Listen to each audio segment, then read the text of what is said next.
Hello friends, ओम श्री गणेशाय नमः। आप सभी का स्वागत है आपके अपने यूट्यूब चैनल पर।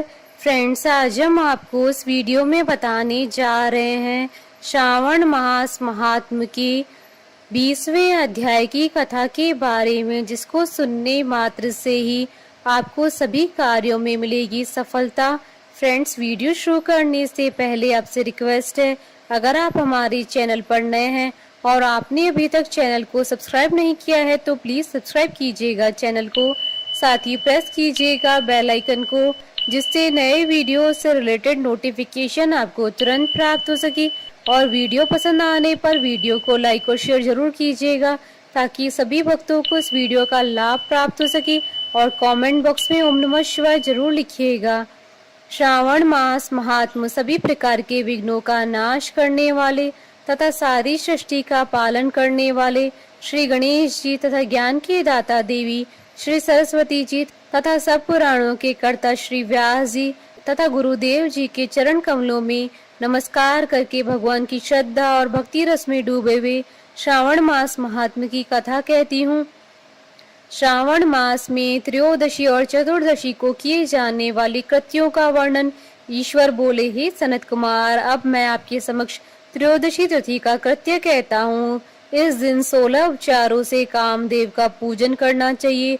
अशोक, मालती पुष्प, देवताओं को प्रिय कमल, कौसुम्भ तथा बकुल पुष्पों और अन्य प्रकार के भी सुगंधित पुष्पों, रक्त अक्षत, पीले चंदन, शुभ सुगंधित द्रव्यों तथा पुष्टि प्रदान करने वाले तथा तेज की वृद्धि करने वाले अन्य पदार्थों से पूजन करना चाहिए। नैवेद्य और मुख के लिए रोचक तांबूल अर्पित करना चाहिए। तांबूल अर्थात पान में चिकनी उत्तम सुपारी, खैर, चूना, जावित्री, जायफल, लवंग, इलायची, नारिकेल के बीज के छोटे टुकड़े, सोने और चांदी के पत्र, कपूर और केसर, इन पदार्थों को मिलाना चाहिए। मगध देश में उत्पन्न होने वाले श्वेत वर्ण पके हुए पुराने दृढ़ तथा रसमय तांबूल शंभरासुर के शत्रु कामदेव की प्रसन्नता के लिए अर्पित करना चाहिए। उसके बाद मोम से बनाई गई बत्तियों से कामदेव का निराजन करें और पुनः पुष्पांजलि प्रदान करें। इसके बाद उनके नामों से प्रार्थना करें, जो इस प्रकार से हैं।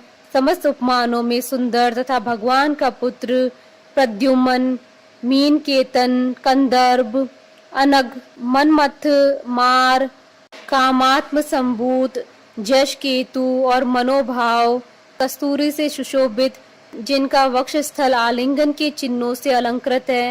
हे पुष्प धवन, हे शंभरासुर के शत्रु, हे कुसुमेश, हे रतिपति, हे मकरध्वज, हे पंचेश, हे मदन, हे समर, हे सुंदर, देवताओं की सिद्धि के लिए आप शिव के द्वारा दग्ध हो गए। उसी कार्य से आप परोपकार की मर्यादा कहे जाते हैं। आपके दिग्विजय करने में वसंत की सहायता निमित्त मात्र है।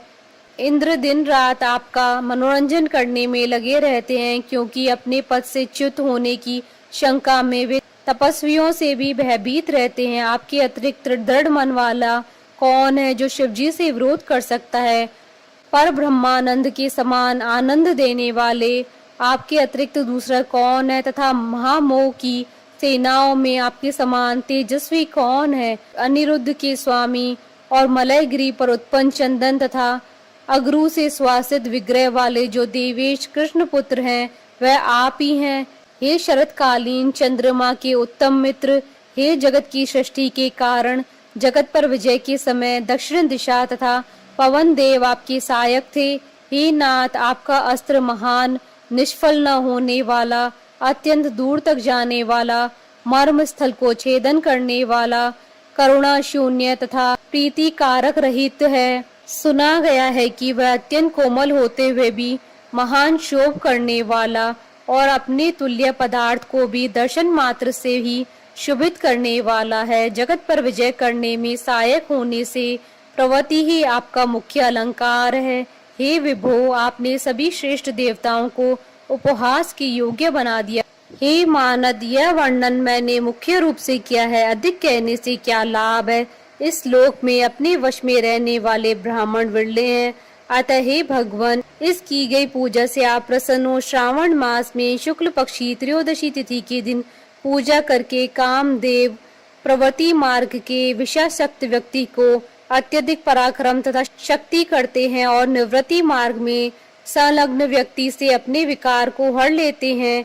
श्रावण मास में शुक्ल पक्ष की त्रयोदशी तिथि में अपनी पूजा के द्वारा संतुष्ट होकर ये कामदेव सकाम पुरुष को अनेक प्रकार के अलंकारों से भूषित तथा मनोरम स्त्रियां प्रदान करते हैं और दीर्घ जीवी गुणों से संपन्न सुख देने वाले तथा श्रेष्ठ वंश परंपरा वाले अनेक पुत्र देते हैं। हे मानव, त्रयोदशी तिथि का जो शुभ कृत्य है उसे मैंने कह दिया। अब चतुर्दशी तिथि में जो करना चाहिए उसे सुनिए। अष्टमी को देवी का पवित्रारोपण करने को मैंने आपसे कहा है। वह यदि उस दिन न किया गया हो तो चतुर्दशी के दिन पवित्रक धारण कराए। चतुर्दशी तिथि को त्रिनेत्र शिव जी को पवित्रक अर्पण करना चाहिए। इसमें पवित्रक धारण कराने की विधि देवी तथा विष्णु जी की पवित्रक विधि के समान ही है।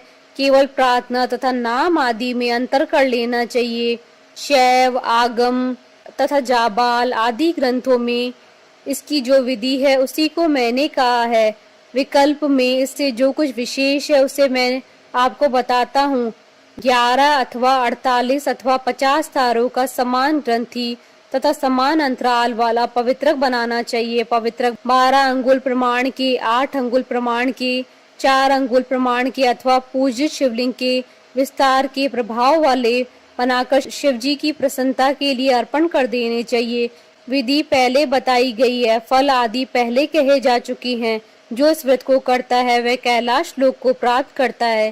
हे वत्स, मैंने यह सब आपसे कह दिया, अब आप और क्या सुनना चाहते हैं? इस प्रकार श्री स्कंद पुराण के अंतर्गत ईश्वर सनत कुमार संवाद में श्रावण मास महात्म्य में त्रयोदशी चतुर्दशी कर्तव्य कथन नामक 20वां अध्याय पूर्ण हुआ। बोलिए भगवान शंकर माता पार्वती जी की जय। हमारे साथ इस वीडियो में अंत तक बने रहने के लिए आपका धन्यवाद।